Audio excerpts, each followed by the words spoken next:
Hello there, you're now with me, Handy Gui, and welcome to your 5 p.m. English news on TVS. Now let's dive into the headlines for today.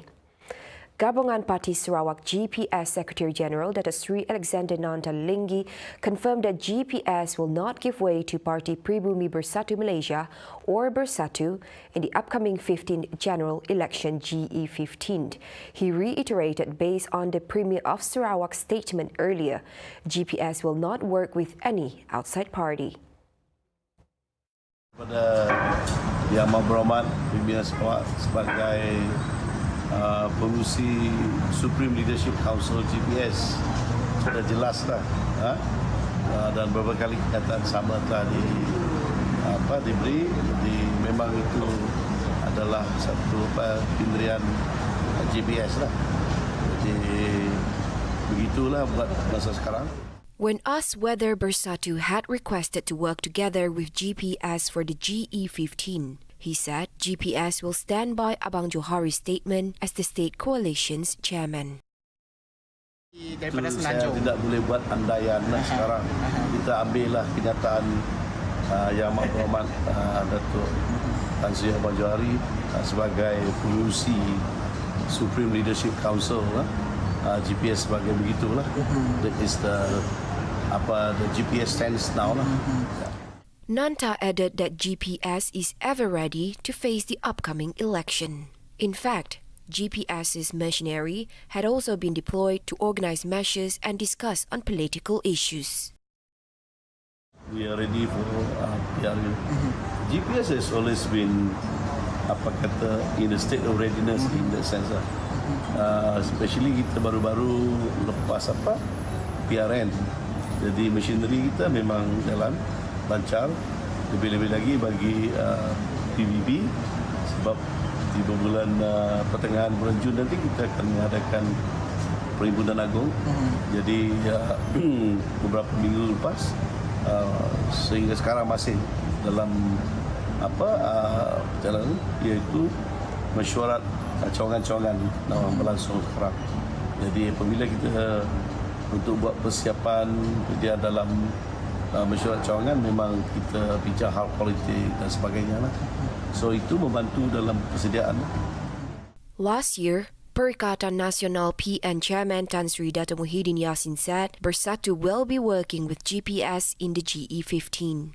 Muhyiddin claimed that an understanding was reached during a meeting with Abang Johari a few weeks before the state election. Bersatu gave way to GPS in the last 12th Sarawak state election and did not contest. Muhyiddin hoped that the move will give way for GPS to work with Bersatu in the 15th general election. Bersatu now holds 2 parliamentary seats in Sarawak, Puncak Borneo and Sarato. The 2 parliamentary seats are held by former PKR members, with Dato' Willy Mongin as the Puncak Borneo Member of Parliament and Dato' Ali Biju as the Saratok Member of Parliament. Concerned about the people's welfare, the state government took the initiative to provide medical assistance to those who are less fortunate and to alleviate their financial burden. Among those who are enjoying the benefits is a 4-year-old girl, Dayang Irdana Awang Ahmad Tarmizi, who will be undergoing a life-changing surgery at a private hospital, Borneo Medical Center BMC in Miri. According to the Deputy Minister of Women, Children and Community Wellbeing Development, Dato' Rosie Yunus, the medical cost for Dayang Irdana's surgery amounts to 111,000 ringgit. BMC Miri will bear 30,000 ringgit of the medical costs. Rosie advised parents to bring their children to health checkups regularly for early detection of any disease. She believed that with the various health services provided, the healthcare industry would be able to witness an increase in medical tourism in Sarawak. I believe this will definitely enhance your pursuit to partake in the medical tourism for Northern Zone especially, thus boosting the Sarawak economic growth too. With the borders opening later, we will soon see the influx of tourists coming. We at the Ministry will continue to support your humble works for the community, and together we can create a huge positive difference in the lives of our people in Miri and neighboring countries. Borneo Medical Center Miri is the first private hospital in the northern part of Sarawak to perform a cochlear implant surgery. 4-year-old Dayang Irdina is one of the many children with serious health conditions that require special medical attention.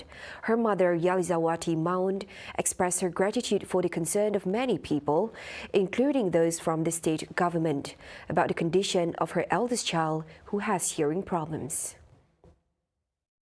Among those who are enjoying the benefits is a 4-year-old girl, Dayang Irdana Awang Ahmad Tarmizi, who will be undergoing a life-changing surgery at a private hospital, Borneo Medical Center BMC in Miri. According to the Deputy Minister of Women, Children and Community Wellbeing Development, Dr. Rosie Yunus, the medical cost for Dayang Irdina's surgery amounts to 111,000 ringgit. BMC Miri will bear 30,000 ringgit of the medical costs. Rosie advised parents to bring their children to health checkups regularly for early detection of any disease. She believed that with the various health services provided, the healthcare industry would be able to witness an increase in medical tourism in Sarawak. I believe this will definitely enhance your pursuit to partake in the medical tourism for northern zone especially, thus boosting the Sarawak economic growth too. With the borders opening later, we will soon see the influx of tourists coming. We at the Ministry will continue to support your humble works for the community, and together we can create a huge positive difference in the lives of our people in Miri and neighboring countries. Borneo Medical Center Miri is the first private hospital in the northern part of Sarawak to perform a cochlear implant surgery.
Welcome back.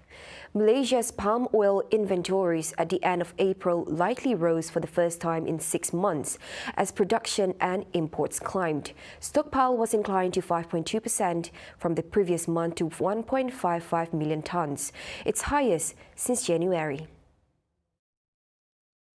Output in the world's second-largest producer was pegged 4.9% higher at a 5-month peak of 1.48 million tons. Exports likely fell 5.6% to 1.2 million tons, while imports were seen as nearly 12% higher at 95,000 tons. Meanwhile, cargo surveyors have estimated a steeper decline of between 13.6% and 16% in exports as key buyers China, India, and Europe slowed purchases amid soaring prices. Export demand for Malaysian palm oil is set to rise after top producer Indonesia last month temporarily banned shipments in a bid to tame soaring cooking oil prices. However, traders and analysts said the ban, which came into force on April 28 and pushed benchmark prices to a record closing high, will only last for a few weeks as Indonesia relies on export taxes to fund its biodiesel program. Now, the ringgit is expected to remain volatile in the near term alongside other emerging market currencies. Erratic currency trading is also anticipated to be weighed by the U.S. Federal Reserve monetary tightening phase, as well as monetary policy divergence in key jurisdictions such as China and Japan, which prefer policy accommodation as a way to help revive their economy. Bank Islam Malaysia Berhad Chief Economist Muhammad Afzal Nizam Abdul Rashid said the US dollar has become highly favorable as its rates of return would be far more attractive by the end of the year. Muhammad Afzal Nizam also said the dollar ringgit would gyrate within its trading band next week, and all eyes will be on Bank Negara Malaysia's B&M Monetary Policy Committee meeting on May 10 to 11 in order to gauge their latest economic assessment and decide on the overnight policy rate OPR. Meanwhile, B&M is expected to maintain the OPR at 1.75%, and the central bank would be observing the first quarter of the economy data scheduled to be released on May 13. On a weekly basis, the ringgit was lower against the greenback on Friday compared to a week earlier. The ringgit, however, was traded mixed against a basket of major currencies on a Friday-to-Friday basis. The ringgit rose against the Singapore dollar a week earlier and improved against the British pound last week. It, however, declined vis-a-vis the Japanese yen and weakened versus the euro. Sri Lankan President Gotabaya Rajapaksa declared a state of emergency on Friday night, May 6, amid public protests caused by the economic crisis. Streets in Sri Lanka's commercial capital Colombo were calm on Saturday after the declaration.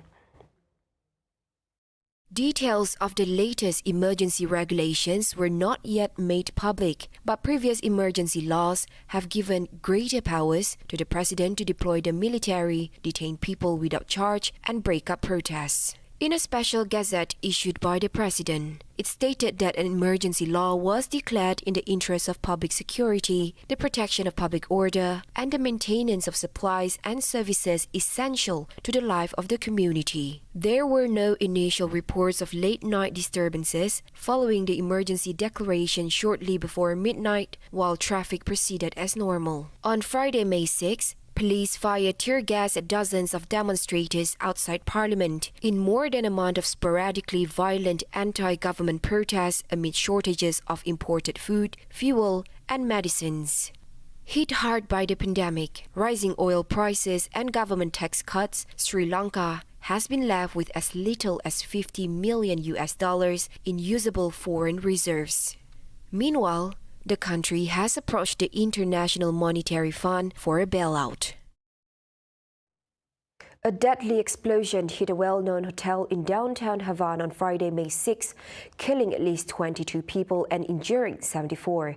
Cuba President Miguel Diaz-Canel said the blast at the historic Hotel Saratoga, tearing a gash several floors high in the side of the building, appeared to have been caused by a gas leak. The explosion rattled a nearby school with more than 300 students in attendance, killing one child and injuring at least 15 children.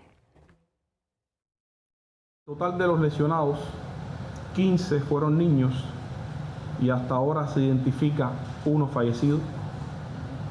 Del resto, 3 se encuentran en estado crítico, 9 en estado grave. Rectifico, 3 se encuentran en estado crítico, 2 en estado grave y 9 se mantienen de cuidado. The blast sent a brief wave of panic through the Havana neighborhood, which has gradually begun reopening to tourists after the pandemic battered the Caribbean islands' crucial travel sector. Cuba's tourism minister Juan Carlos Garcia said no foreigners were killed or injured in the blast. The hotel had been closed and only workers were inside at the time of the explosion. The blast shrouded the building and surrounding streets in plumes of black smoke and dust rising from the rubble. And that concludes TVS News at 5. I'm Handy Gui. Stay safe and have a pleasant day.